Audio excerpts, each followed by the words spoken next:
I have with me here, I'm gonna talk about this one TWS from EarFun, which is the Free Pro 3 Hybrid.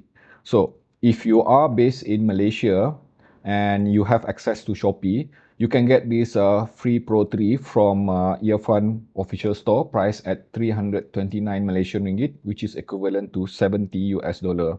Inside this box, of course, the cradle itself, just like any TWS here, nice looking cradle, simple, no nonsense design, with female USB-C for charging. And this cradle itself will only require, once you attach a charger to it, especially if you attach a fast charger, takes only like, not even 1 hour to fully charge it. Okay, inside the box you're gonna find this selection of ear tips. These are silicons. I am also happy to see that they include a pair of this narrow profile or low profile foam tips. Being a fan of foam tip, obviously the first thing that I did was to use only this. Okay, and wearing this Free Pro 3 is quite simple since it is a Bluetooth device, TWS, just like that. I need to compress the foam tips just like any other foam tip, obviously, like that. Put it like that. That's how you wear a foam tip. Then allow it to, kind of just a few seconds to settle in. And once attached, as you can see here, it sits flush, comfortable. I was able to wear it for half a day, literally forgetting that I am wearing it. That's how comfortable it is, because this thing is ergonomically very well designed and lightweight. This TWS is powered by Qualcomm aptX, and specifically the maximum that it supports the resolution is aptX adaptive. So you're not gonna get the higher resolution aptX HD, which is capable of 576 kilobits.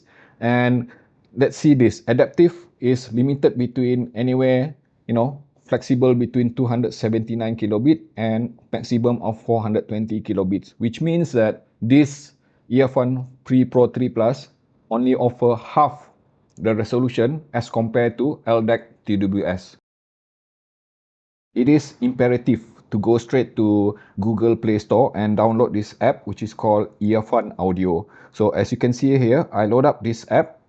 Okay, it is already paired, and then it will actually show this connected. Okay, takes a bit of a few seconds for it to recognize, and I have already configured my EarFun Free Pro 3. So the importance of having this app is that, first, all right, it will keep you updated of any firmware updates. So far I have received one update since I got it. Okay, and then you can obviously see the battery level and everything there. Okay, and left and right channel, everything. So let's talk about some of the important feature of this Free Pro 3. You see that the first thing that appear is that 3 choices of noise cancelling, normal and ambient sound. So let's talk about the ANC itself. I will admit that I am quite impressed, because this earphone Free Pro 3 was rated, as claimed by EarFun, to be capable of suppressing up to over 40 dB of noise.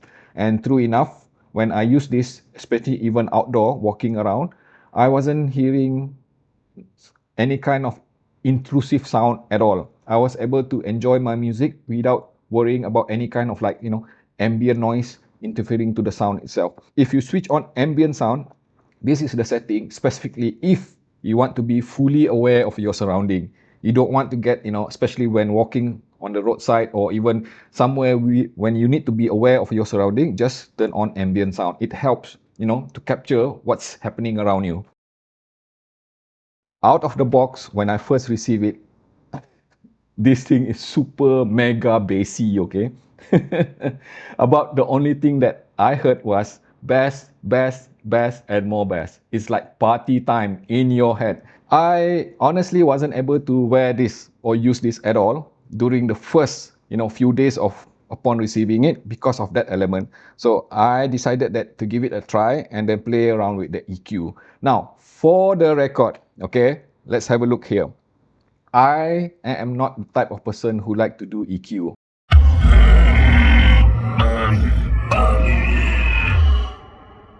I always like, to use listening devices as how they are intended to be. But in this case, I have no choice, but I went into this EQ screen here, and you would see here. This is my own custom EQ profile, okay. and I name it Kill the Bass. All right. So one of the reasons that I have to tune it that way is that because, in order to achieve a semblance of balance to the sound itself, and I actually refer to my favorite Atmospheric ER2 XR in order to achieve the sort of sound which I would consider as, normal, neutral, and properly well balanced. So as you can see there, I turned down practically 3 level of bass all the way down, and then just a bit more on the mid bass there, and starting from the lower mid range in order to achieve that. So that is practically the lowest that I can go, because I can't go any lower than that. And with this kind of setup, you would notice also I have actually turned down a bit on the higher frequency there at the tail end there, which means that I also suppress a bit of the extension. But the outcome of it is that this EarFun Free Pro 3 now sounded quite a lot similar to Atmospheric ER2 XR, which I so very dearly love. So it is not exactly neutral yet, but close enough to a point that I am really enjoying it. So in that kind of setup, right, I was able to hear proper transparency to the sound itself. I was even able to use this listening to classical music, even Vivaldi, as you can see here.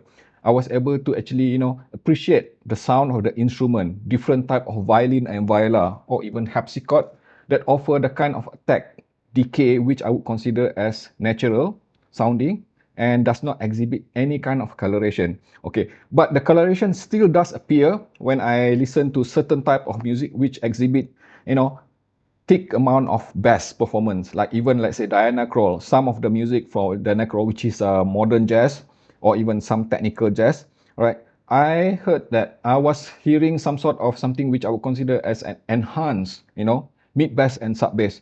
But that is a pleasant sort of sound which I can really enjoy, despite not being very transparent or as neutral as how I normally prefer it. And then the mid range itself, okay. So with the stock setup especially, or even any other setting that you see here, other than the one that I'm using, right, there's a lack of transparency with those kind of setup. So because of that dominance of the lower frequency, it drowns everything, right? So I wasn't able to hear the kind of transparency which I need from mid-range all the way to the upper frequency. But once you suppress the lower frequency, right, then you start hearing the dynamic range of the other frequency, especially anything from mid-range all the way to the treble itself. And talking about treble, okay, this is a Bluetooth device anyway. So if you use it with something like, in my case, I always use it with Tidal. Tidal itself is pretty much a streaming service. So we are talking about, somewhat limited sort of, arguably limited sort of resolution, even though it says FLAC or even HD there. When I use this, all right, I was able to hear, I am actually hearing some sort of artifact in the upper frequency when listening to certain type of music which require a bit more resolution on the treble itself. For example, like, if the music contain a lot of cymbal or hi-hat, the decay, the way it splashes the decay itself, okay, the tail end of those hi-hat would appear a bit grainy as opposed to when listened to something which is with higher resolution. I get actually better result with LDAC rather than aptX adaptive. Aside from being highly affordable, I think the biggest appeal for this EarFun Free Pro 3 is that it is highly flexible as well. And on top of it being super comfortable, all right, practical, the microphone is good, the sound is good, especially when I was able to get the sort of sound profile which I would consider as very well balanced.